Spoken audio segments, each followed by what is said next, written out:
ta présence, j'y trouve un calme pour mon âme. Shalom homme de Dieu, vous m'entendez? Bienvenue dans l'émission La Rencontre des Aigles. Oui, vous êtes le bienvenu dans l'émission La Rencontre des Aigles, prophète. Amen. Et c'est toute votre première fois d'être dans l'émission La Rencontre des Aigles. L'équipe, l'émission La Rencontre des Aigles vous remercie d'abord pour accepter l'invitation d'être là. Amen. Gloire au Seigneur. Merci beaucoup. Et comme d'habitude, on va vous laisser vous présenter devant les auditeurs qui sont là devant nous. Il y a des frères, il y a des sœurs qui sont là. Et étant que ministre de Dieu que vous êtes, on vous laisse de vous présenter. Peut-être nous, on vous connaît étant que prophète, mais peut-être vous-même, vous l'êtes pas. On vous laisse de vous présenter. Qui êtes-vous? Comment faire pour venir dans votre assemblée, ou comment faire pour venir vous approcher, si je peux dire. On vous laisse la parole. Amen. Alors, est-ce que vous me captez? Vous m'entendez? Très bien. D'accord. Alors, je suis déjà en train de bénir Dieu, le Dieu des esprits de prophètes, le Dieu qui nous a bénis, qui nous a donné encore la grâce d'être là vivant. Vous savez, l'amour de Dieu est très important et aujourd'hui, nous voyons l'amour de Dieu par ce qu'il est en train de faire dans notre vie. Je ne sais pas si vous m'entendez très bien. Ça va? Merci. Alors, j'étais en train de dire, comme j'étais en train de lire tout à l'heure, nous remercions le Seigneur, le Dieu des grâces, parce qu'il nous a fait du bien. Et vous savez, l'amour de Dieu est partout. Et si vous voulez comprendre l'amour de Dieu, allez dans des hôpitaux, vous allez voir là où les gens sont en train de souffrir. D'autres personnes, ils n'arrivent même plus à marcher, ils n'arrivent même plus à respirer. Pourquoi? Parce qu'ils n'ont pas reçu la même grâce que nous avons reçue. Alors, je suis là. Avant de tout commencer, je remercie le Seigneur. Je dis merci au Saint-Esprit qu'il a fait ce privilège d'être là cette soirée à la rencontre des aigles. Et nous croyons que le Seigneur va nous faire énormément du bien. Alors, pour me présenter, je suis le moindre de tous. Je suis le moindre de tous. Je m'appelle votre frère, le prophète Derek Abedefundi. J'habite précisément en Zambie, à Lusaka, dans la capitale. Je suis donc le visionnaire par la grâce de Dieu du ministère, l'impact international du ministère de Jésus-Christ, qui est ici en Zambie et bientôt aussi au Congo. Alors, pour me retrouver, il y aura mon numéro peut-être qui va passer, ou encore vous pouvez communiquer avec l'administration pour me communiquer. C'est la petite chose que je peux dire sur ma personnalité. Je vous salue aussi à tout le monde qui sont là. Que Dieu vous bénisse abondamment.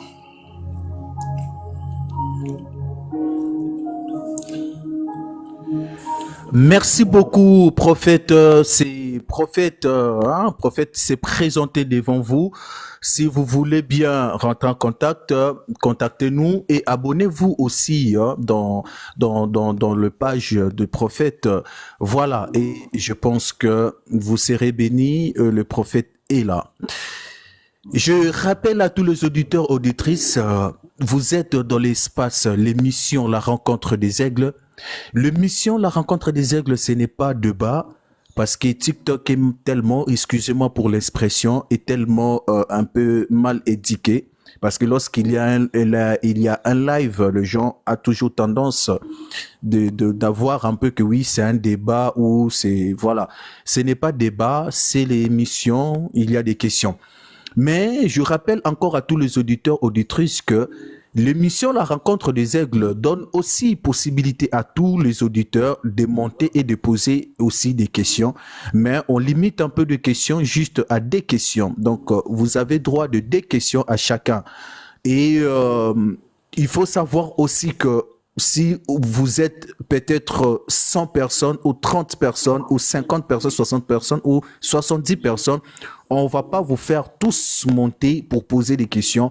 Là, on va juste collaborer avec notre invité pour demander à l'invité combien de gens qu'il veut pour monter et déposer aussi des questions. C'est à lui de choisir si ils veulent peut-être 5 personnes, ça sera 5 personnes qu'on va peut-être faire monter pour poser des questions. Donc voilà un peu ces précisions.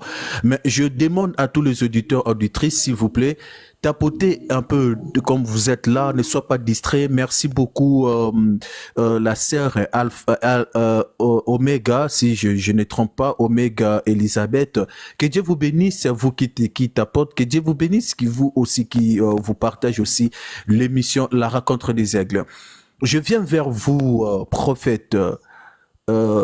Il y a un thème qui est là, le cynique de Joseph. Lorsqu'on parle sur le cynique de Joseph, on voit directement le cynique de plusieurs couleurs. Pourquoi vous avez choisi ce thème, le cynique de plusieurs couleurs de Joseph? Pourquoi ce thème?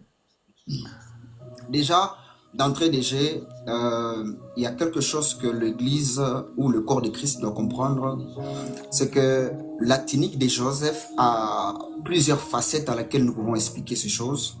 Et pendant que votre administration m'a contacté pour me dire la tunique de Joseph, où tout le monde dit de quoi je devrais parler, je les ai dit non, je parlerai sur la tunique de Joseph. Parce qu'il y a beaucoup de choses que je dois et que nous devons comprendre pour ce qui est la vie de Joseph et pour ce qui est la tunique de Joseph. Alors, sur le long de mon parcours, pendant que je serai en train de partager les blés, nous allons partager et le Seigneur va énormément nous bénir. Et je crois que si vous me donnez déjà le feu vert, je peux déjà commencer, ou ça dépendra de comment vous allez nous orienter selon votre émission. Merci. Merci beaucoup. Prophète, nous sommes toujours avec vous. La tunique de plusieurs couleurs de Joseph. Essaie un peu nous parler, c'est quoi la tunique? Ok. Déjà, pour commencer, la tunique, c'est un habit. C'est un habit, lorsque vous lisez même dans le livre de Genèse 37, on est en train de parler de cet habit que le père a confectionné pour son fils. Donc c'est un habit qui a été confectionné par le père et il a donné ça à son fils à cause de l'amour qu'il avait auprès de son fils.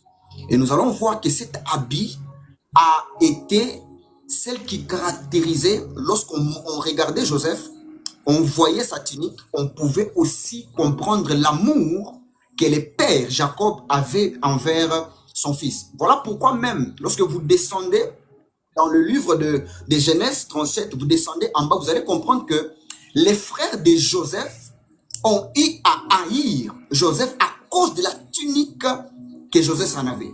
Donc, la tunique, c'est un habit de plusieurs couleurs, comme c'est écrit dans la Bible, que Jacob a confectionné. C'est lui-même le confectionnateur de l'habit qu'il a donné à son fils. Donc, sur le long de mon parcours, nous allons expliquer c'est quoi la tunique, c'est quoi, quelle est la mission de la tunique, qu'est-ce que ça représente la tunique que Jacob avait confectionné pour son fils Joseph. D'accord, prophète. On vous laisse de nous révéler un peu la pensée de Dieu, où c'est que Dieu vous a mis au cœur. Et puis, ça va nous permettre aussi de poser des questions. On vous écoute, prophète.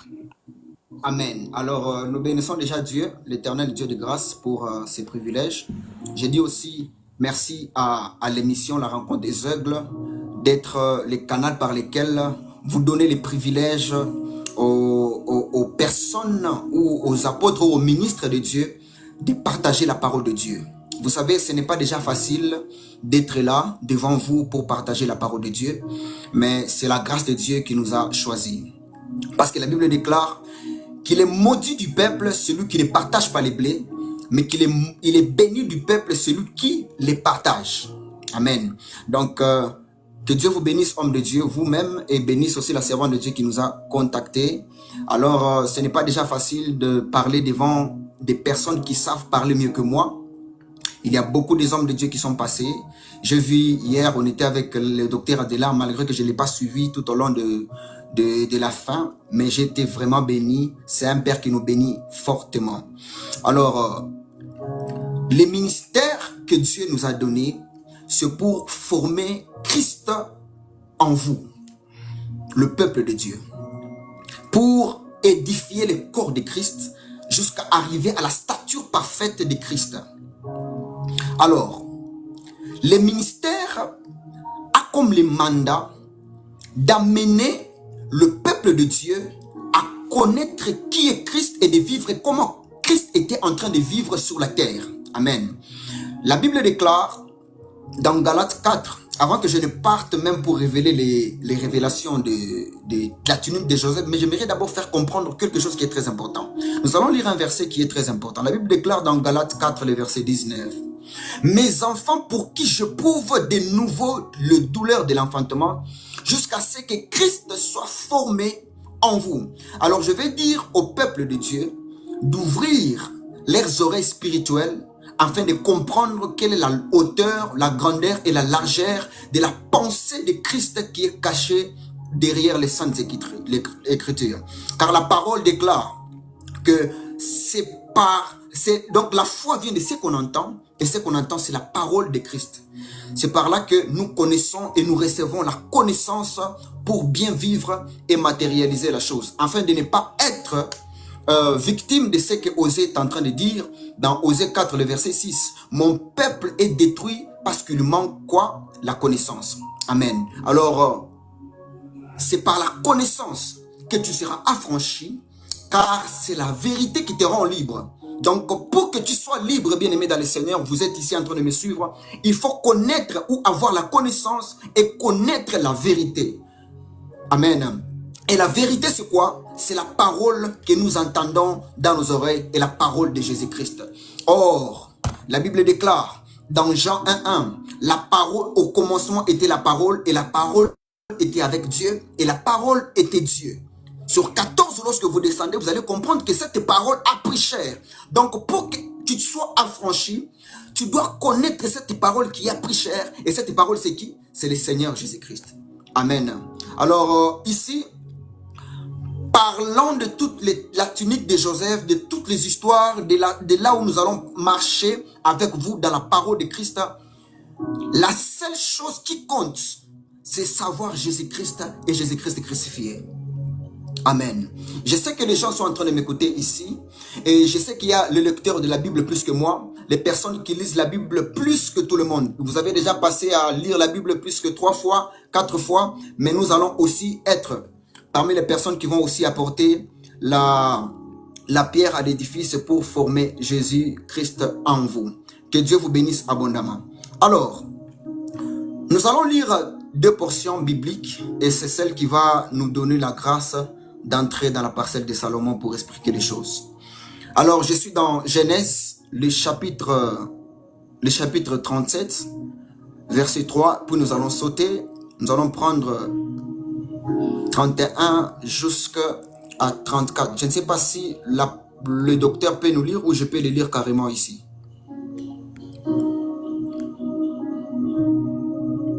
D'accord.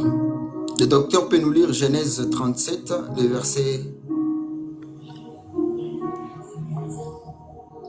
verset 3 jusqu'à 4.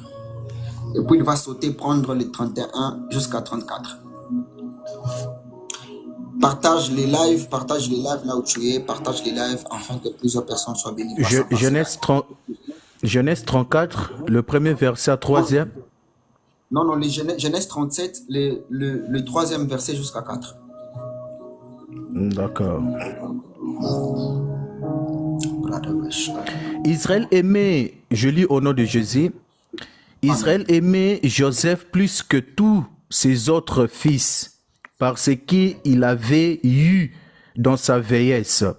Et il a lui fit une tunique de plusieurs couleurs.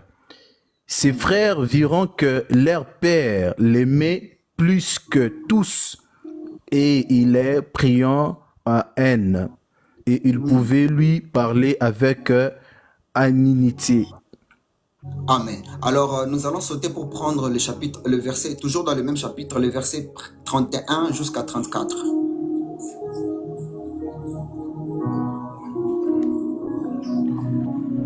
Il priant alors la tunique de Joseph et ayant tué un bouc, et il prolongea la tunique dans le sang, il envoya leur père la tunique de plusieurs couleurs, en lui faisant dire, voici ce que nous avons trouvé, reconnais si c'est la tunique de ton fils ou non. Joseph la reconnut et dit, c'est la tunique de mon fils. Une bête force le dévorer. Joseph a été mis en pièces et il déchira ses vêtements. Il dit à un sac sur ses reins et il porta longtemps des veilles de son fils, des deuils de son fils plutôt. Tous ses fils et tous ses filles viront pour le consoler, mais il ne voulait recevoir aucune consolation. Il disait, On peut s'arrêter déjà par là. Voilà. On peut déjà s'arrêter par là et on va prendre notre livre dans 2 Rois, les chapitres 2. C'est là que je vais finir. 2 Rois, les chapitres 2, versets 9 à 10. Et puis nous allons sauter pour prendre 13 à 14. 2 Rois. Est-ce que les gens peuvent commencer aussi à écrire ici en bas dans les commentaires? 2 Rois, les chapitres 2, les versets 9 à 10.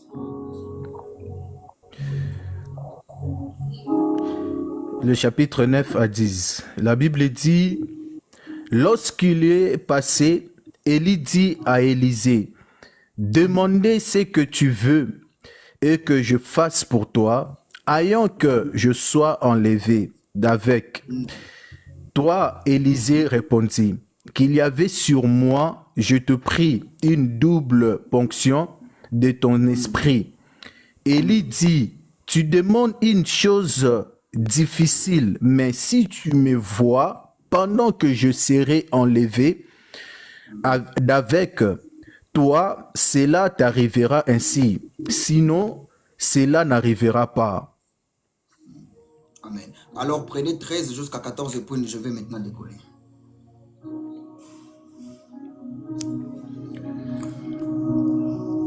La Bible dit, il lèvera le manteau que Élie avait laissé tomber, puis il retourna et s'arrêta au bord du Jourdain. Il prit le manteau que Élie avait laissé tomber, il en frappa les eaux et dit, où est l'Éternel, le Dieu d'Élie? Lui aussi, il frappa les eaux qui se partageant et là, Élisée passa. Merci. Alors, que Dieu vous bénisse, homme de Dieu, pour ce partage et pour cette parole. Alors, j'aimerais maintenant commencer. Vous savez, la lecture, elle est très importante de la lire parce que je ne suis pas trop pressé pour expliquer ces choses. La lecture, elle est très importante. Et lorsque vous lisez la portion de la lecture à laquelle nous venons à peine de lire, vous allez comprendre qu'on est en train de parler de l'histoire de 2 personnes. Mais ces 2 personnes sont presque identiques. Mais de la manière dont nous allons commencer à parler, nous allons sortir les révélations ou la pensée cachée des Écritures. Parce que ici, nous sommes en train d'expliquer le où, le quand, le comment de chaque chose dans les Saintes Écritures. Amen. Alors, il est important de préciser que la Bible que vous voyez, c'est comme un oiseau dans des ailes. C'est comme un oiseau à 2 ailes. Il y a ce qu'on appelle l'Ancien Testament et le Nouveau Testament. Or, tous les 2 livres anciens enseignent une seule personne. Amen. La Bible est en train de dire ceci dans Éphésiens 2, le verset 20.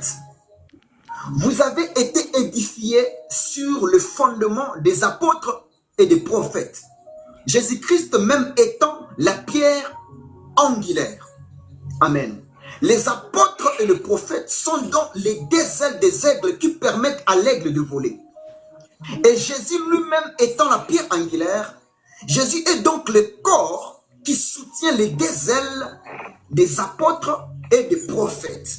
Suivez-moi très bien et ouvrez-moi vos oreilles spirituelles afin que je vous donne la vie. Parce qu'un prophète ou un homme de Dieu, c'est celui qui donne la vie pendant qu'il serait en train de prêcher. Voilà pourquoi je dis tous les deux ministères ici sont en train de parler de Jésus-Christ de Nazareth. Bien-aimés dans le Seigneur, être prophète de l'Éternel ne veut pas seulement dire de donner le nom de ta famille. Être prophète ne veut pas seulement dire de donner le quartier là où tu restes. Mais avant tout d'abord, un prophète, c'est un enseignant de la parole. Amen. Et un apôtre, c'est celui qui donne le fondement ou qui bâtisse le fondement de l'Église. Parce que pour moi, être un ministre de Dieu, ce n'est pas seulement prêcher, mais nous soyons capables de ressortir dans chaque écriture, dans chaque personnalité de la Bible, Christ. Parce que les hommes ou les apôtres ou les prophètes de l'Ancien Testament étaient qu'une ombre de ce qui devrait venir. Est-ce que quelqu'un est en train de m'écouter ici? Alors, comme ils étaient une ombre de ce qui devrait venir, leur vie, leur caractère était en train de prophétiser la personne qui devrait arriver et être maintenant la réelle ou la vérité de ce qu'il était en train de vivre. Alors l'histoire de Joseph ici, la Bible nous déclare, ou la Bible explique l'histoire de Joseph comme étant, il était un jeune garçon. Il était comme tous les enfants de la maison, mais il était au moins différent par sa manière de vivre. On démontre la différence entre ses frères parce que lui, Joseph, était un voyant. Il voyait des visions, il voyait des rêves qu'il expliquait à son père. Mais vous allez comprendre que Jacob a aimé Joseph parce qu'il lui avait eu dans sa vieillesse. Et en aimant Jacob, en aimant Joseph, il lui a formé ou il lui a cousu la tunique de plusieurs couleurs. Dans d'autres versions, on est en train de parler de la tunique bigarrée. Maintenant, lorsque Jacob a formé la tunique de plusieurs couleurs à son fils Joseph, à cause de son amour, les frères de Joseph ont commencé à haïr Joseph à cause de ce que son père était en train de faire. Et ils vont prendre un jour Joseph, ils vont mentir, ils vont prendre le manteau, ils vont l'enlever, le manteau, et ils vont tremper ça dans le sang, ils vont retourner ça chez le père Jacob. Et ils vont lui dire, écoutez, prends ce manteau ou prends cette tunique, reconnais-les si c'est le manteau de ton fils. La Bible est en train d'expliquer, écoutez-moi très bien, mettez le point ici. La Bible explique que lorsque Jacob tient le manteau, il déchira ses habits. Lorsqu'il déchire ses habits, il y a une explication du pourquoi Jacob a déchiré les habits. Parce que tu ne peux pas déchirer les habits juste en voyant la tunique. Donc il comprend aussi que lorsque la tunique est venue, c'est que mon fils n'est plus et il est mort. J'ouvre maintenant une parenthèse pour expliquer aussi l'histoire de qui? D'Élie et Élisée. L'histoire d'Élisée, tout le monde comprend et ils savent souvent l'histoire d'Élisée et Élie. Élie va, avant de monter au ciel, il va poser la question à Élisée. Il lui dit ceci: demande-moi tout ce que tu voudras et le Seigneur te l'accordera. Il lui dit qu'il y ait sur moi le double portion de ton esprit. My God. Élie lui dit, ce que tu demandes est difficile, mais si tu me regardes pendant que je serai enlevé au-devant de toi, tu recevras la chose que tu demandes. Amen. J'aimerais que vous puissiez tapoter très fort, en pour que nous puissions monter comme des aigles et nous puissions maintenant aller en avant. Maintenant, lorsque Élie est en train de monter, il laisse les manteaux. moi je pose la question, docteur Doulouse, je pose la question à Élie. Comment se fait-il que moi, ton fils, je te demande l'esprit, mais avant de partir, tu me laisses les manteaux? C'est qu'il voulait faire voir que les manteaux que je suis en train de te laisser, c'est l'esprit que tu étais en train de demander. Voilà pourquoi les fils des prophètes, lorsqu'ils voient Élisée, ils disent une parole qui est très forte en disant, voici Élisée qui a l'esprit d'Élie. Donc nous comprenons ici que les manteaux que Élisée avait reçus représentaient l'esprit d'Élie. Je crois que nous sommes encore d'accord là. Jusqu'à présent, nous sommes encore d'accord. Alors, vous allez comprendre une chose. Le mouvement qui est en train de se passer ici, nous comprenons directement ici que les manteaux ou la tunique représentent l'esprit selon la révélation. Parce que vous allez comprendre que lorsque Élisée commence à rentrer, il arrive au Jourdain, il va prendre les manteaux, il va frapper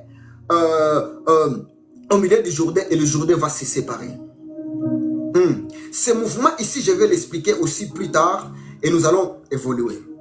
Maintenant, nous comprenons déjà ici que les manteaux et la tunique, c'est la même chose. Parce que le même manteau que Élie avait reçu ou Élisée avait reçu représentait l'esprit. C'est la même chose de ce qui s'est passé aussi avec la vie de qui? De Joseph. Maintenant, avant de toucher la vie de Joseph, j'aimerais expliquer une chose. J'entre maintenant en Éden. La Bible est en train de dire ceci. Adam était formé par l'Éternel. Et Dieu l'a amené dans les jardins qu'il avait plantés en Éden.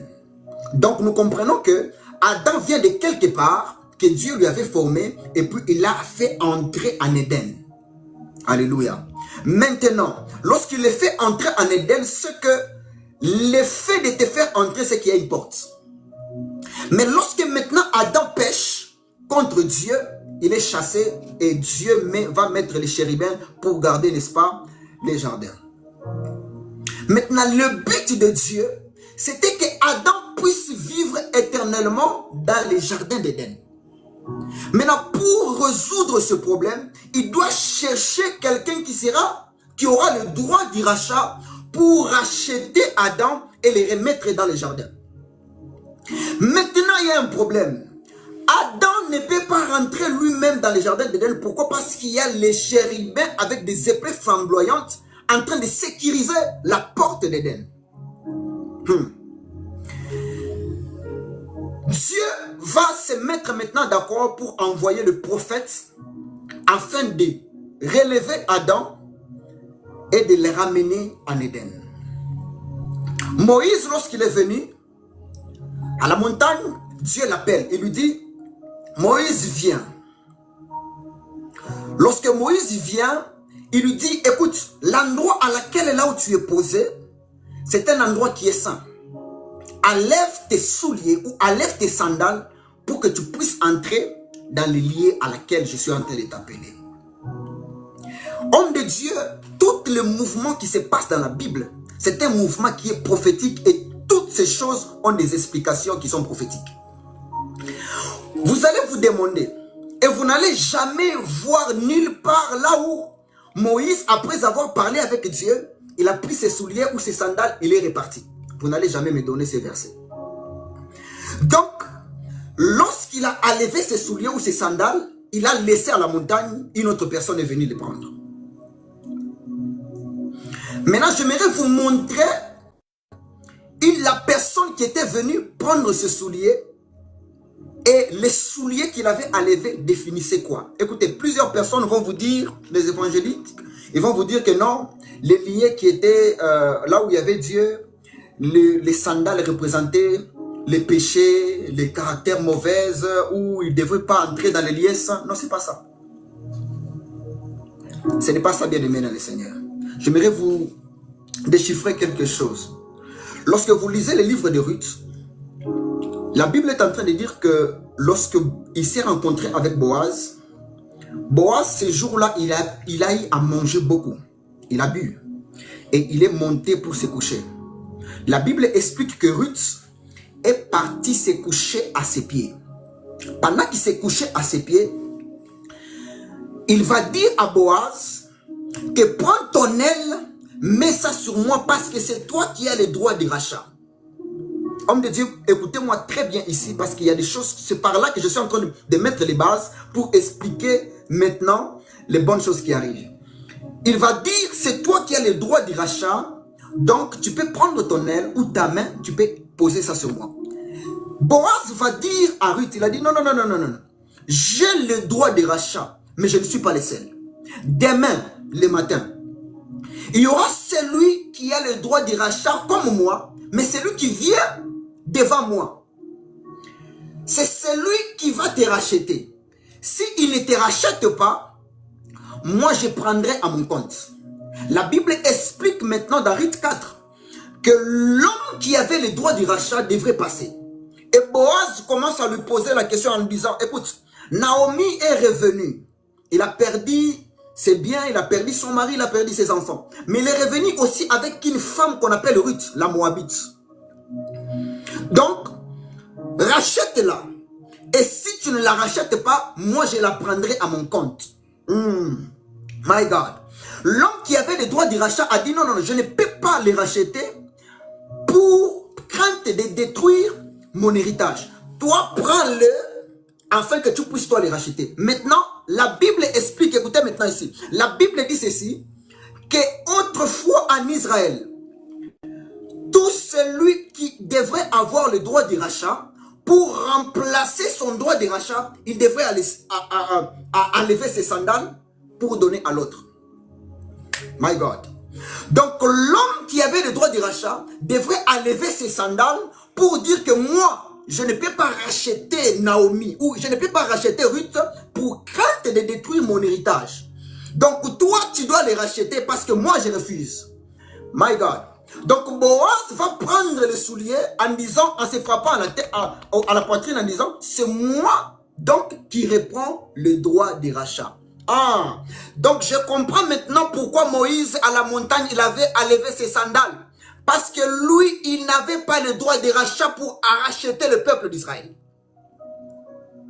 Alléluia. Lui-même, il va nous expliquer en disant ceci. Votre Père l'Éternel vous suscitera un prophète parmi vos frères, comme moi, un prophète comme moi, il va vous parler et écoutez-les.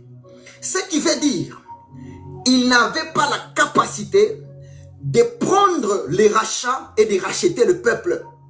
Alors, comme Dieu était à la recherche de quelqu'un qui devrait racheter Adam, il a recherché Moïse, Moïse a refusé.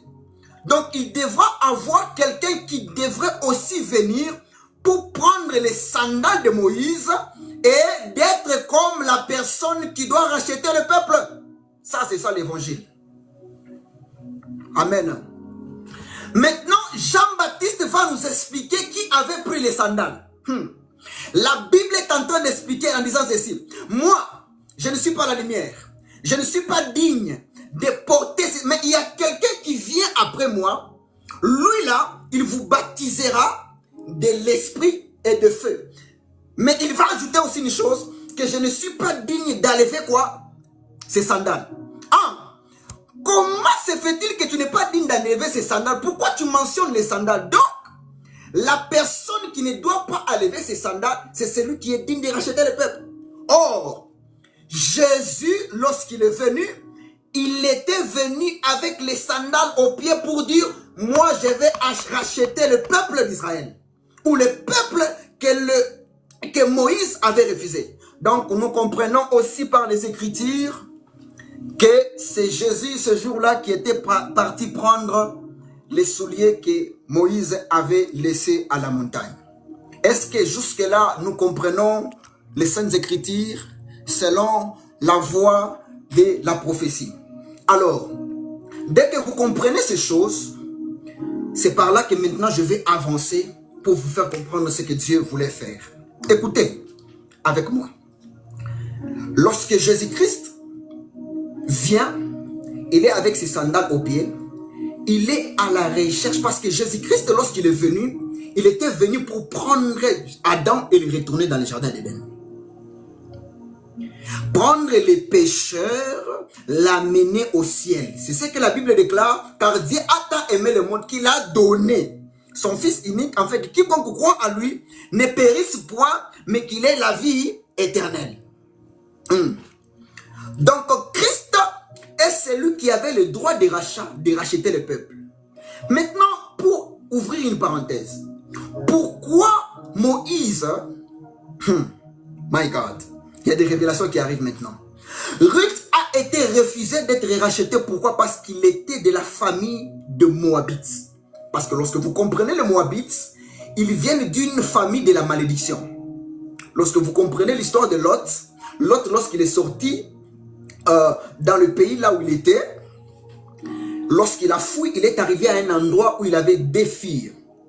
Et ces 2 filles ont dit, pour ne pas aller loin, que la postérité aille loin, nous devons coucher avec notre père afin de recevoir la semence de notre père et garder la génération. Et ils vont avoir le premier enfant qu'on va appeler qui? Moab. Et c'est dans cette famille qu'Ruth est venue. Aujourd'hui, le peuple ou celui qui avait le droit d'y racheter dans le livre de Ruth avait refusé de racheter Ruth à cause de la malédiction qui était en train de peser sur Ruth. Mais Christ, il n'a pas regardé la malédiction qui était sur toi, il n'a pas regardé le péché qui était sur toi, mais il a accepté de te racheter malgré les péchés, malgré le plus grand problème que tu avais. Et aujourd'hui, Jésus-Christ nous a sauvés et nous a donné encore la vie et la bonne chance. Reculez maintenant avec moi et nous allons expliquer maintenant la tunique de Joseph. Vous allez comprendre que quand Joseph était un prophète, parce que Joseph, il était le type de Christ. Jacob est en train de dire, en disant que moi et mes fils, nous sommes les signes de présage. Donc, les enfants de Jacob étaient en train de prophétiser la vie de qui? La vie de Jésus-Christ. Voilà pourquoi, lorsque Jacob reçoit la tunique de Joseph, la Bible est en train de dire qu'il a déchiré ses habits. Le déchirement ici des habits a une grande efficacité, a une aussi explication de ces choses. Vous ne pouvez pas lire la Bible sans pour autant comprendre les choses qui est en train de se passer. Amen. Voilà pourquoi la Bible est en train de dire ceci. Lorsqu'il a reçu le manteau de son fils, Jacob doit rester nu. Jacob doit enlever ses habits pour que tout ce qui était caché commence à être vu maintenant au travers plusieurs personnes. Maintenant, vous allez voir, Jésus-Christ aussi vient répéter la même chose. La Bible déclare que lorsque Jésus-Christ était à la croix de Golgotha,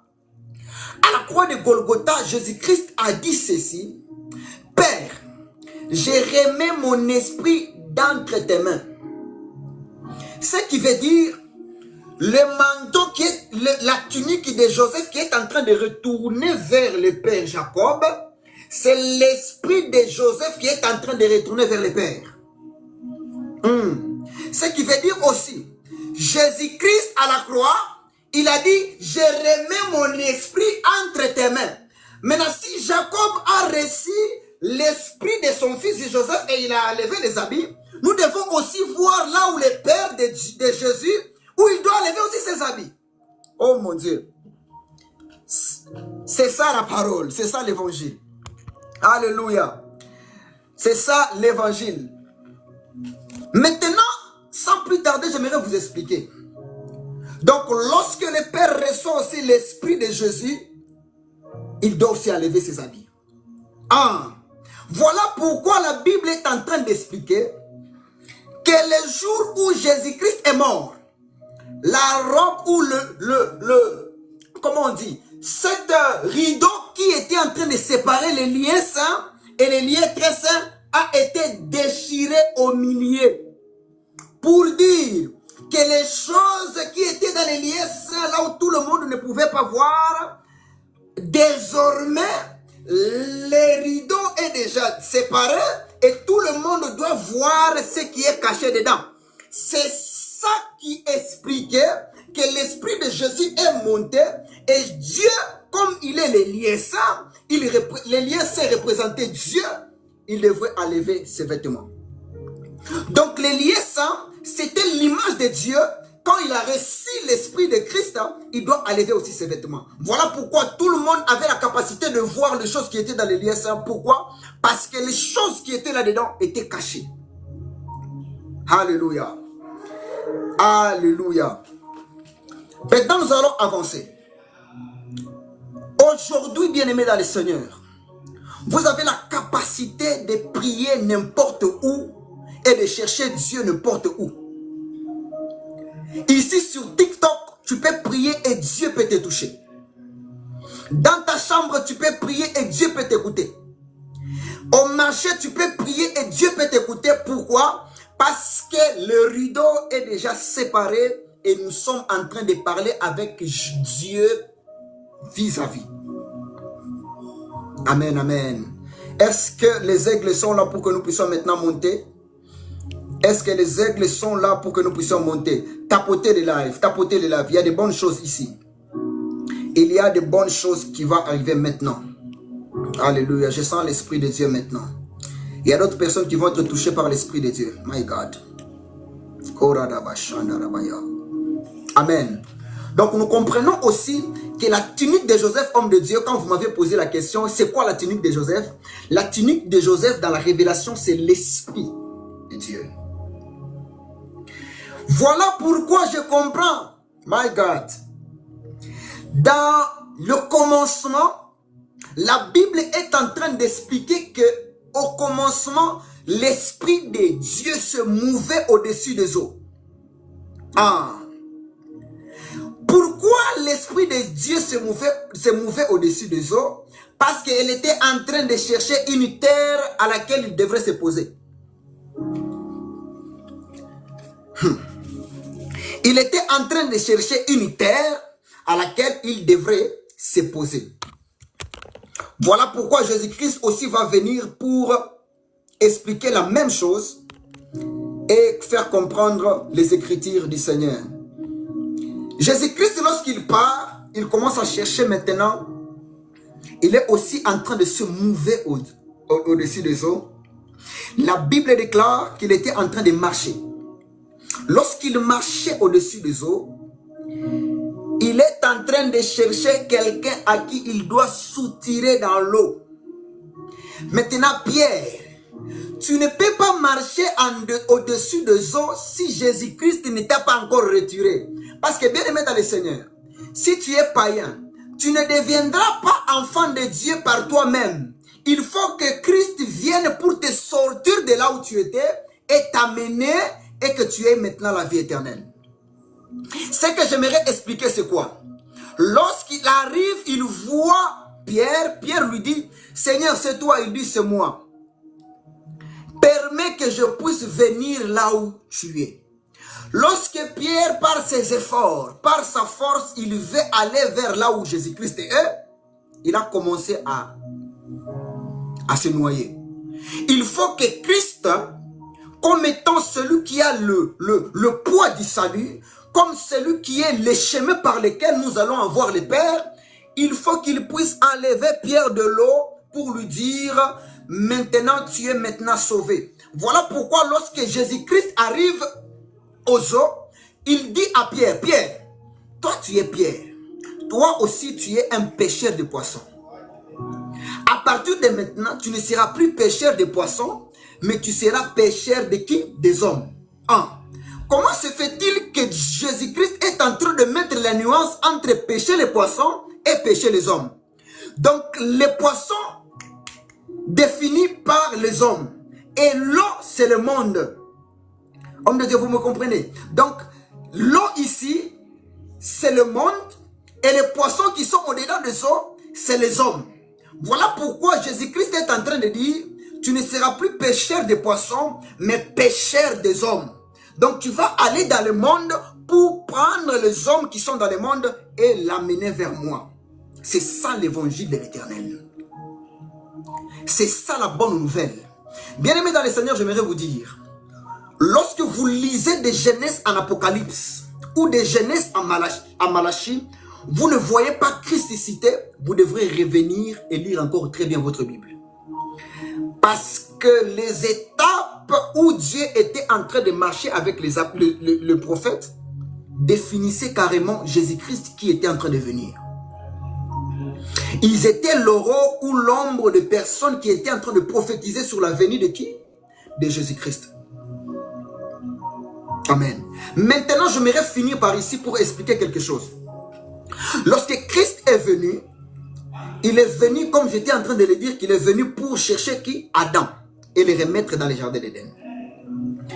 Maintenant, quand Jésus-Christ il arrive à la croix, il dit, tout est accompli.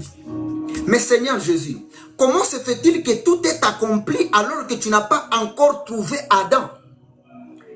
Si Jésus-Christ a dit que tout est accompli, c'est ce qui veut dire qu'il avait rencontré Adam et il a pris Adam, il est monté avec lui.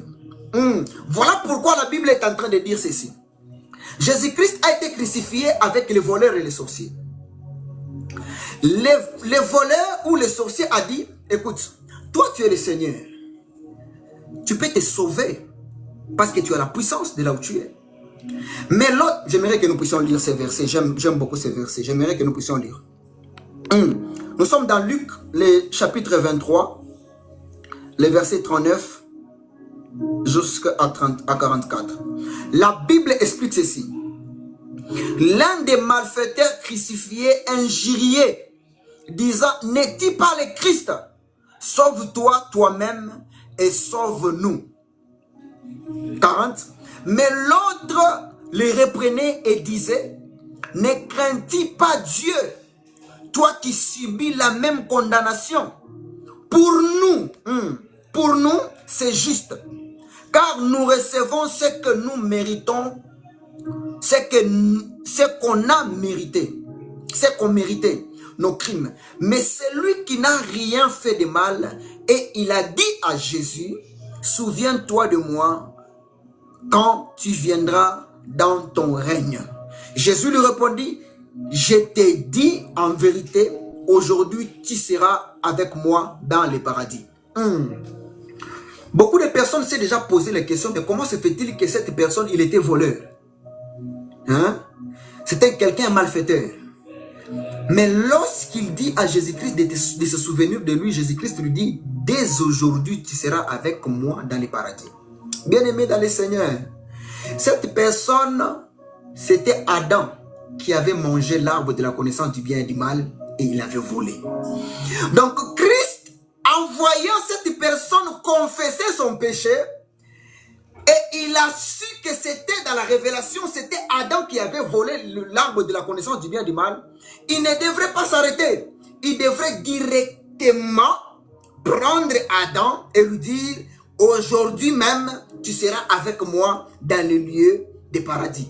Donc, je suis en train de finir pour dire ceci. Bien-aimé dans le Seigneur, ici, le manteau ou la tunique de Joseph, c'est l'esprit de Dieu.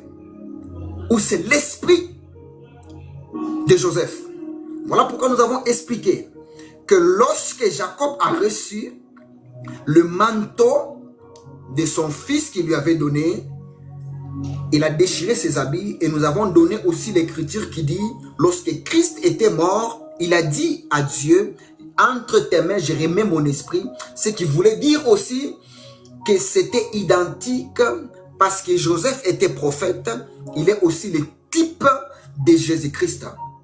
Voilà ce que j'avais à partager par la grâce de Dieu si je n'ai pas débordé avec le temps. Homme de Dieu, que Dieu vous bénisse et que Dieu bénisse tout le peuple qui sont là. Merci. Merci beaucoup, merci beaucoup. Là, c'est l'intervention de Prophète, c'est lui notre invité de ce soir pour parler sur la tunique de plusieurs couleurs de Joseph. Et tout à l'heure, le prophète a expliqué que les tuniques, là, la tunique, c'est le Saint-Esprit. Il s'est référé vers le livre des rois. Là-bas, la Bible nous dit que Élie a laissé, a légué, si on peut le dire, son manteau à Élisée. Or, Élisée, il avait demandé à son maître double onction de son esprit. Donc, il avait demandé l'esprit. Mais ce que le maître a légué, c'était le manteau. Et à travers ce manteau-là qu'il a opéré aussi le miracle. À ses parents, le Jourdain. Prophète a expliqué, on a écouté prophète. Je rappelle à tous les auditeurs, auditrices, que vous êtes dans l'émission La Rencontre des Aigles. Ce soir, on est avec le prophète pour nous révéler la révélation de Joseph. Prophète, la Bible dit que la tunique là avait plusieurs couleurs. Est-ce que le Saint-Esprit a plusieurs couleurs? Et tout à l'heure, vous avez aussi dit que Jésus sur la croix, quand il disait « Mon Père, pourquoi tu m'as abandonné ?» C'est là qu'il remet le tunique aller vers le Père. Nous voulons un peu être bien éclairés. Pourquoi la plusieurs couleurs? Est-ce que le Saint-Esprit a plusieurs couleurs? Ok. Ça va? Je peux expliquer maintenant? Vas-y. Ok. Bien-aimé dans le Seigneur, je ne suis pas allé dans le camp de couleurs pour expliquer les couleurs.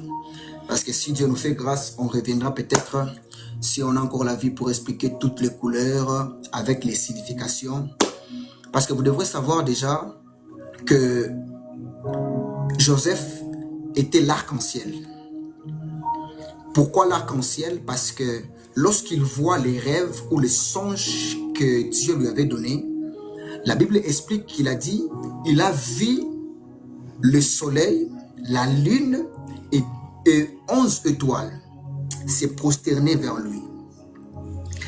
Donc, si lui, il n'est pas ni étoile, il est ni soleil, ni la lune, qui est-il maintenant?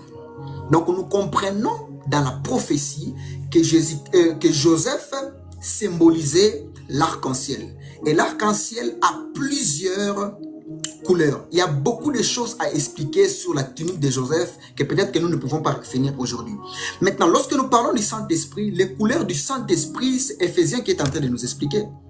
1 Corinthiens, je pense. Attendez, je vais chercher ce verset. Oh mon Dieu. J'aime vraiment la question que vous venez à peine de me poser, homme de Dieu. Lorsque vous lisez, attendez, je vais vous chercher ces versets. Gloire soit rendue à Dieu. Parce que nous marchons avec les Écritures et nous voulons éclairer le peuple de Dieu afin de ne pas apporter la mort. Ok.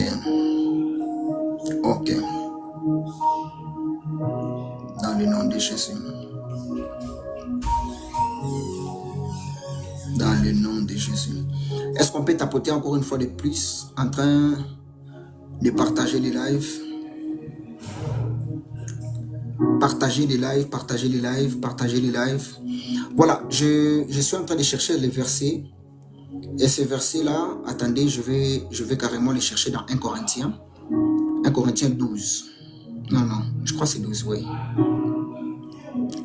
Ici, on est en train de nous parler de quoi? Sur le don spirituel. On nous parlait sur le don spirituel. Pour bien expliquer le couleur et le couleur de la tunique de Joseph et le Saint-Esprit, parce que j'ai dit que la tunique de Joseph symbolisait l'esprit. Donc, si donc la tunique de Joseph a des couleurs, donc nous devons aussi voir que le Saint-Esprit doit aussi avoir quoi? Des couleurs. Le couleur, pour ne pas aller trop loin, le couleur du Saint-Esprit, c'est le don de l'Esprit de Dieu.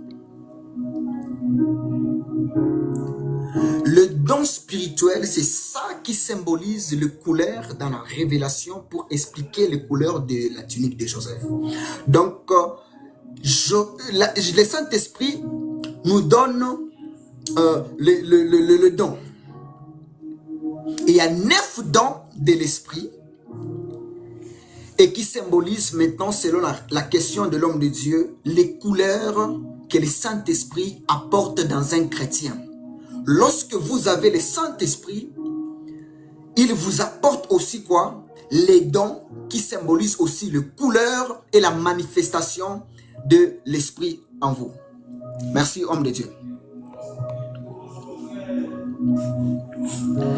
Merci beaucoup, prophète, pour ces révélations magnifiques.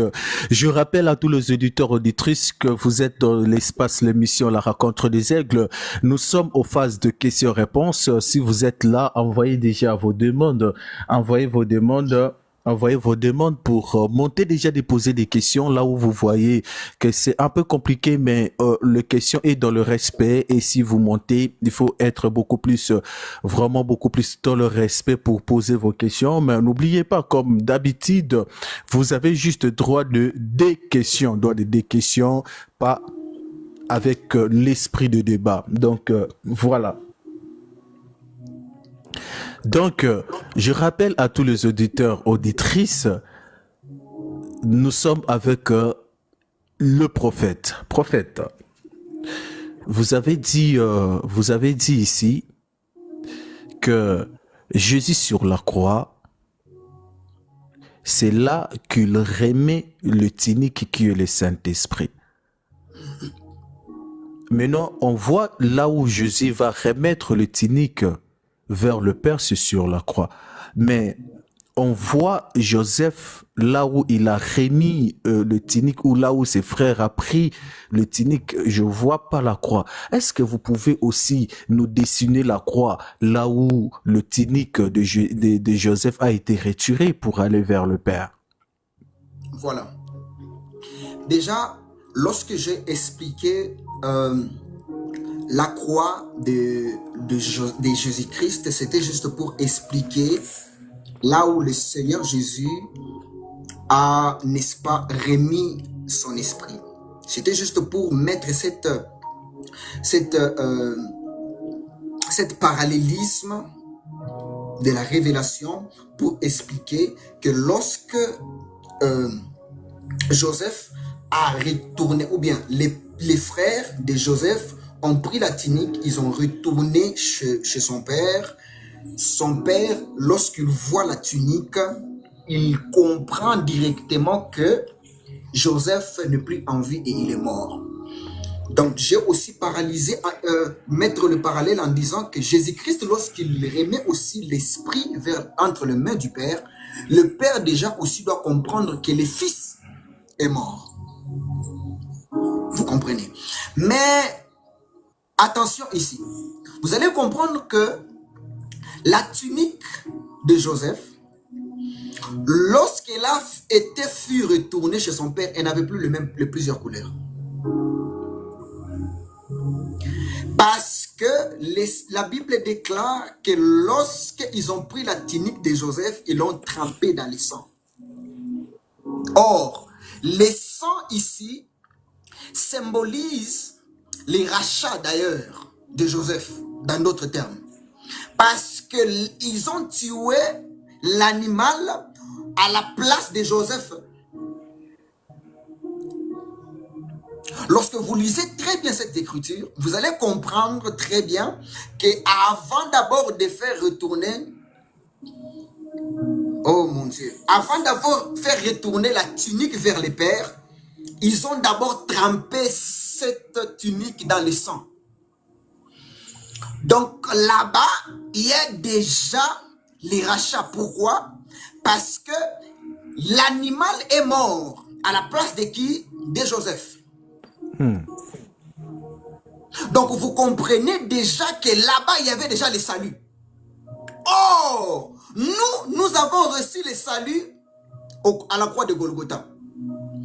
Lorsque Christ est mort, c'est lorsque le peuple de Dieu ont été rachetés, ont été pardonnés et ils ont reçu le quoi? Le salut, parce que lorsqu'on a frappé de côté Jésus-Christ, le sang et l'eau est sorti. Et le sang là, nous l'avons vu le jour où Joseph devrait retourner sa tunique chez son père. Je crois que c'est ce que je peux donner comme révélation de l'autre côté.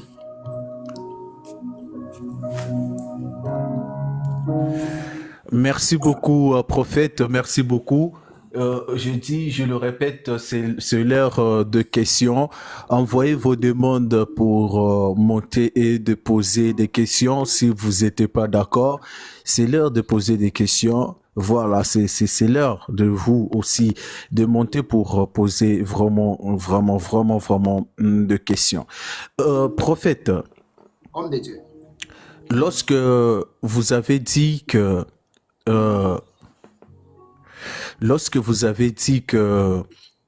la tunique, Jésus a remis l'esprit, il a remis la tunique vers le Père. Mais on voit là-bas le Père, Jacob, il a fait la deuil. Et en plus, la Bible dit, il a déchiré aussi les habits et il voulait même pas de recevoir ou être consolé. Nous voulons savoir, prophète, après, on va accueillir notre frère, on va savoir, ainsi un peu nous expliquer un peu ces parties-là, là où on voit le Père, l'attitude du Père, la réaction du Père. Montrez-nous maintenant quelle était la réaction de Dieu, parce que le Père qui représente maintenant Dieu, quelle était la réaction de Dieu quand Jésus a remis son esprit? Je ne sais pas si vous avez compris ma question. Si j'essaie de comprendre, vous voulez que j'explique l'attitude du Père concernant les pères Jacob et les pères qui est représenté par Dieu. Voilà. Vous devrez savoir que lorsqu'on parle du rachat ou on parle du salut, c'est l'organisateur de toutes ces choses, c'est Dieu lui-même. Et Dieu est celui qui a tout travaillé depuis l'éternité afin que ces choses se passent comme ça. Et vous allez voir la marche de Jésus-Christ ou la marche de Jacob sont presque identiques. Parce que si je dois me permettre pour expliquer autre chose, expliquer Jésus-Christ et Joseph, ça sera très long. Maintenant, nous voyons ici que Jacob, lorsqu'il reçoit le manteau de son fils, il y a eu deuil, n'est-ce pas? Et lorsque les pères reçoivent l'esprit de Christ, il y a eu le rachat, le salut. Mais le but ici, ou mon explication en termes profonds, j'étais en train d'expliquer la tunique de Joseph. Parce que le thème en soi, c'est la tunique de Joseph. Et comme c'est la tunique de Joseph, nous sommes en train de l'expliquer c'est quoi la tunique de Joseph. Voilà pourquoi j'ai dit que Élie, lui là, lorsque son fils Élisée lui a posé la question de me donner, lui a demandé de lui donner la double portion de son esprit, Élie va monter, il va lui laisser le manteau. Donc nous comprenons que le manteau là signifiait l'esprit d'Élie, parce que c'est le fils de prophète qui explique ça. Maintenant, nous comprenons aussi que l'esprit, Joseph, les manteaux que son père lui avait donné, c'était symbolisé par l'esprit du père. Et lorsque l'esprit retourne vers les pères, il faut qu'il y ait quelque chose qui se passe. Voilà pourquoi le Père a déchiré ses habits.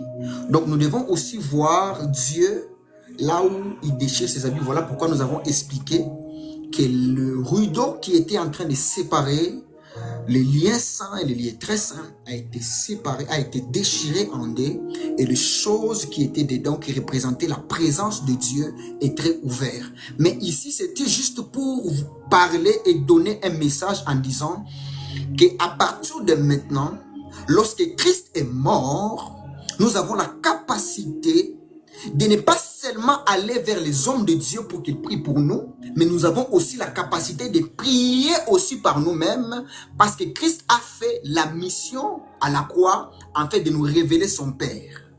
Vous voyez? Donc le Père est maintenant visible à tout le monde, parce que dans l'ancien temps, vous allez voir que l'Esprit de Dieu s'est posé sur 3 catégories de personnes. Il y avait le roi, le prophète et les sacrificateurs. Maintenant, dans ces temps ici, lorsque Jésus-Christ est mort à la croix, Dieu, il a donné maintenant la capacité à tout le monde de parler avec lui. Non pas passer seulement par les sacrificateurs. Lorsque nous péchons, nous allons vers les sacrificateurs. Non, non, non. Mais aujourd'hui, nous avons la capacité, lorsque tu commets un péché, tu as la facilité de demander pardon à Dieu et qu'il puisse te pardonner. C'est en fait la nuance de ce que j'étais en train d'expliquer par rapport à ces choses. Merci beaucoup, c'est propre pour nous. Et nous sommes là dans l'émission La rencontre des aigles vers la fin.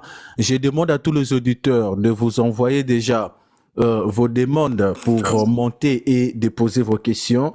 Parce que nous, on a posé déjà le question qui est vraiment essentiel pour nous et c'est propre la révélation. Je bénis même Dieu ce soir à travers son serviteur le prophète. Il m'a ouvert les choses et il y a beaucoup de choses que je voyais pas et je vis ça aujourd'hui. Voilà, je bénis Dieu pour ça. Je profite à rappeler à tous les auditeurs auditrices, c'est le temps pour vous de monter, de poser la question. Envoyez vos demandes. S'il n'y a pas après le frère, nous, on va vraiment laisser les prophètes et puis on va se voir le dimanche et le samedi prochain avec le docteur Odilon. On va recevoir d'abord notre frère Allegra. Frère Allegra, shalom et bienvenue encore dans l'émission La rencontre des aigles. Quelle est ta préoccupation, frère? Nous sommes avec le prophète Derek qui est devant nous, devant toi. Et je pense que tu es monté pour lui, pas pour moi. Moi, je suis qu'un présentateur. J'ai rien dit, frère. Ne me braque pas des armes. C'est à lui de braquer. Voilà. C'est juste l'ambiance de l'émission La rencontre des aigles. Le frère Allegra, tu as la parole. Quelle est ta préoccupation? Bon, nous les Israélites, on dit Shalom et je dis Shalom pour vous tous, Barakata Yahawa. Donc que le tout Barakata Hawa. Yeah. Barakata Bon, Hawa. le frère prophète, bonsoir mon frère. Je vais vous poser juste une petite question. Tout à l'heure, le présentateur vous a posé une question de savoir quel était le rapport ou qu'est-ce que comment on appelle ça, le manteau représentait par rapport aux couleurs.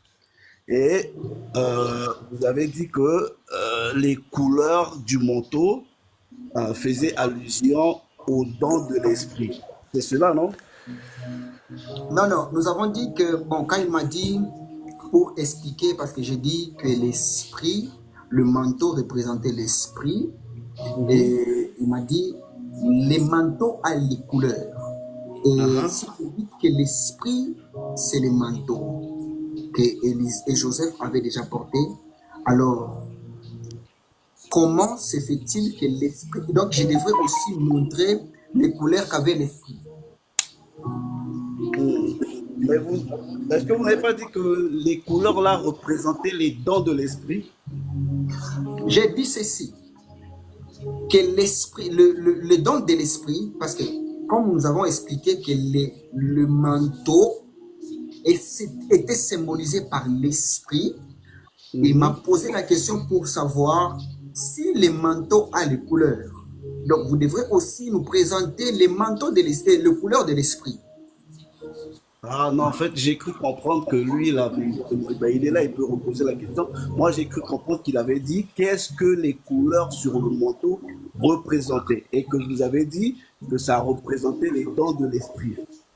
Non, non, j'ai dit seulement carrément chez les Saint-Esprit, les dons de l'esprit, le don était en train de représenter donc le couleur. Voilà, je ne sais Ok. pas si vous avez compris. C'était ça, Doulos? C'était pas ça ta question? Papa, posez ta question.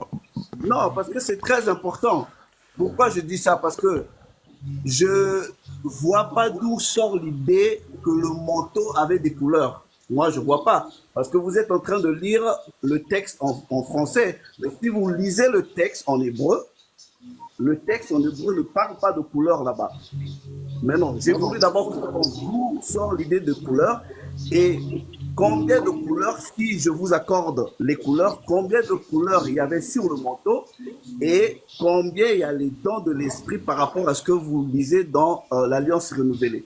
Pour qu'on arrive à corroborer si exactement ces couleurs-là représentaient le nombre des dons de l'esprit. C'est ce que j'ai envie de Bon, savoir. je rappelle mon frère bien-aimé Allegra, ce n'est pas vraiment la thématique de compter des nombres parce que, bon, dans la Bible, hein, la langue qu'on a traduit pour nous, c'est les plusieurs couleurs. La Bible a dit le tunique de plusieurs couleurs. Si peut-être un jour vous voulez peut-être échanger avec le prophète sur les couleurs pour lui prouver qu'il n'y a pas de couleurs ou il y a combien de couleurs, parce que la Bible n'a pas dit nombre, mais la Bible dit plusieurs. On ne sait pas s'il y avait combien. Mais si on va quand même se référer aux couleurs selon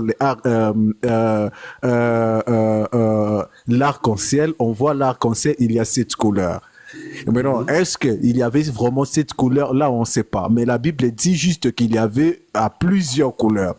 Donc, posez juste ta question par Non, mais rapport maintenant, à ce si que tu le as frère entendu. dit, par exemple, que les couleurs représentent les dons de l'esprit. Moi, j'ai juste voulu savoir, il y a combien de dons d'esprit? C'est ce que je veux savoir. Maintenant, s'il me donne un nombre, donc ce nombre-là doit être reflété par rapport aussi aux couleurs, si les couleurs existent sur ce manteau-là. C'est ce que j'ai voulu Non, savoir. non, oh, en tout cas, vous avez peut-être mal compris.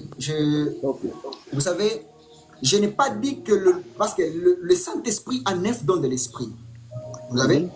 Alors, nous ne pouvons pas prendre les 9 dons de l'Esprit pour référer au nombre de couleurs qu'avait la tunique de Joseph. Non, non, non, non, c'est pas ça. Ok. Vous comprenez? Non, c'est l'allusion que j'ai cru que vous avez faite, en fait. Non, non, c'est pas ça, parce que la Bible, comme le docteur Delousse qui dit, la Bible n'explique pas normalement le nombre de couleurs qu'avait la tunique de Joseph. Il dit carrément que il lui a formé une tunique de plusieurs couleurs, si je ne m'abuse pas. Ok, d'accord. Donc c'est peut-être moi qui n'a pas compris. Donc ça va, il y a pas de problème. J'ai pas une autre question, je vais m'arrêter là. D'accord. À la prochaine, faut bien ouvrir tes oreilles juifs là. Les oreilles bouchées, les oreilles bouchées, les oreilles bouchées là. Il faut À bien chaque fois que je ouvrir. monte sur vos lives, je vous enregistre. Donc je sais. J'ai une audition très sophistiquée. Rien. Il faut ouvrir à la prochaine, Ok. ouvrir bien tes Maintenant- oreilles juifs là. maintenant- Les oreilles maintenant, juifs, c'est la bouché. prochaine Hein. fois, on va revenir. Je sais même pas d'où est-ce que vous sortez les histoires de couleurs là, il n'y a pas de problème. Mais bref, je vous laisse, je serai toujours en bas en train d'écouter. D'accord. Amen. Merci beaucoup. Merci Ça me fait beaucoup. plaisir, ça m'amuse bien de venir vous écouter. Shalom. Merci beaucoup, merci beaucoup. Je demande à tous les juifs noirs, s'il vous plaît, demandez aussi à Dieu, hein, Elohim, de déboucher vos oreilles hein, quand vous montez. Voilà, s'il vous plaît, les juifs noirs. Nous sommes autant de questions, s'il vous plaît. Si vous voulez monter, envoyez vos demandes pour monter et poser vos questions. Même vous êtes ici comme juif noir, hein, parce que allez, grâce à un juif noir, Oui, lui, c'est vraiment un vrai lui là même, on va l'éviter parce que il faut qu'il nous parle un peu ici des Aracha. Ah, les gars, j'ai oublié même Aracha là. Donc voilà, nous sommes vers la fin, s'il vous plaît. Si vous voulez bien monter, poser vos questions par rapport à comme Allegra. Ah, c'est toute la première fois d'avoir Allegra. Il n'avait pas aussi des questions. Voilà. D'accord, on va demander à chers auditeurs, auditrices, s'il vous plaît, envoyez vos demandes pour poser des questions. Avec le prophète, on a parlé sur la tunique de Joseph. Et le prophète a bien dit que le tunique, ça représente le Saint-Esprit. Et le prophète s'est référé à qui le prophète s'est référé à Élie et Élisée. C'est là que le prophète a tiré un peu sa révélation. On va accueillir le frère Joe. Shalom et bienvenue encore, frère Joe, dans l'émission La Rencontre des Aigles. Frère Joe, quelle est votre préoccupation? Devant vous, il y a un prophète qui est là. Et la thématique, c'est la tunique de Joseph. Donc, le prophète a dit, la tunique, là, c'est le Saint-Esprit. Et Joseph, là, c'est Jésus. Et, il symbolise Jésus, c'est l'image de Jésus. Et la tunique qui rentrait vers le Père, c'est quand Jésus sur la croix, son esprit qui rentrait vers le Père qui est Dieu. Donc, bref, c'est un peu ça. Si vous avez une question, on vous écoute. En tout cas, merci. Shalom. Bon, une petite question par rapport à ministère et à la Bible. On vous attend Déjà, pas bien. j'ai dit, je voulais savoir par rapport à son ministère, comme je tente que c'est un prophète, je voulais savoir, il fait les parties de Éphésiens chapitre 4 au Amos 3:7, tant que ministre, pas prophète. On n'a pas bien compris. Amos, ça fait quoi?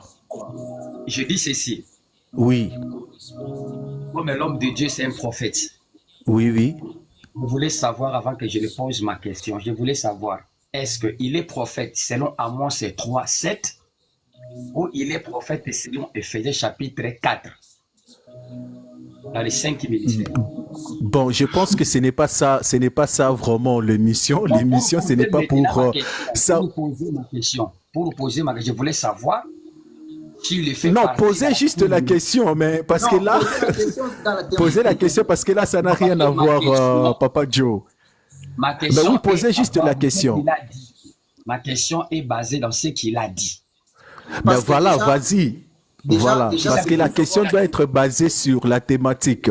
Donc, posez juste la question selon la thématique, c'est que tu as entendu. Donc, ce qui concerne son ministère là, ce n'est pas ça. Si on parlait sur son ministère, là, vous voulez poser la question Non. sur son ministère. Là, nous ne sommes pas sur le ministère, mais là, il y a un thème bien précis, bien pointé. Donc, voilà, allez un peu dans ce qu'il a dit.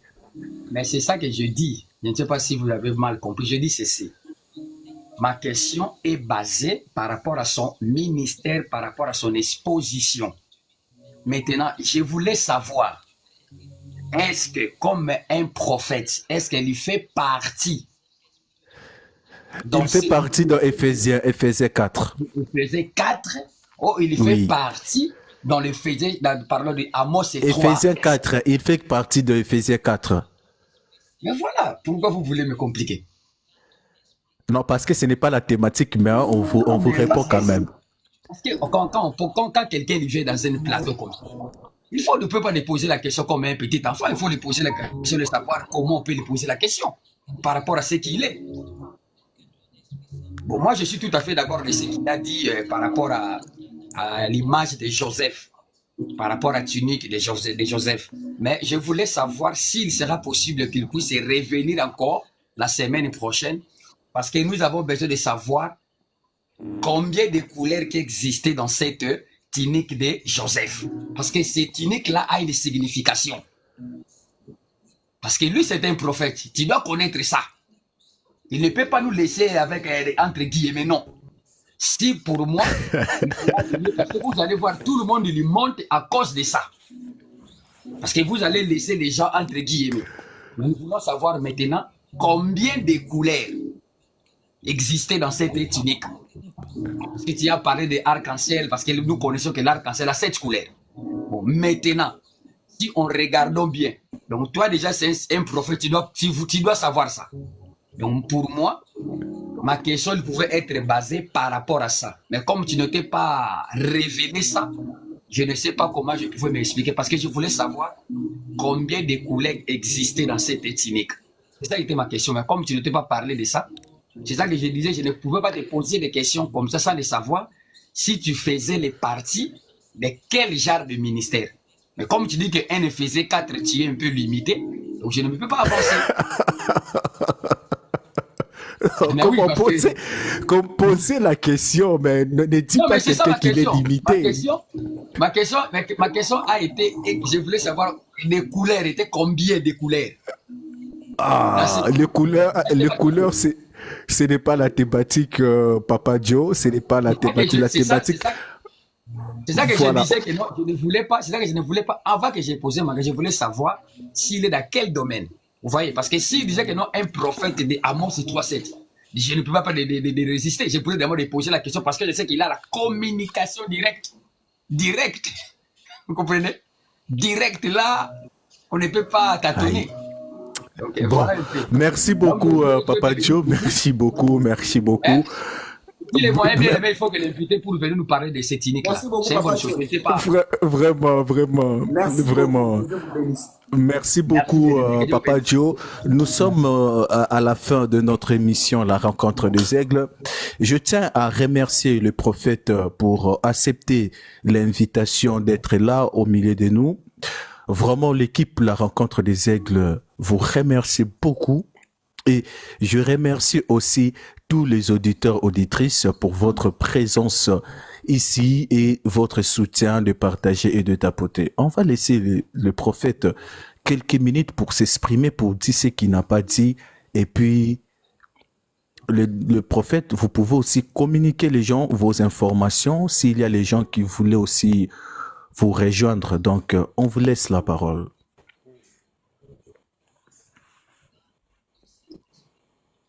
D'accord.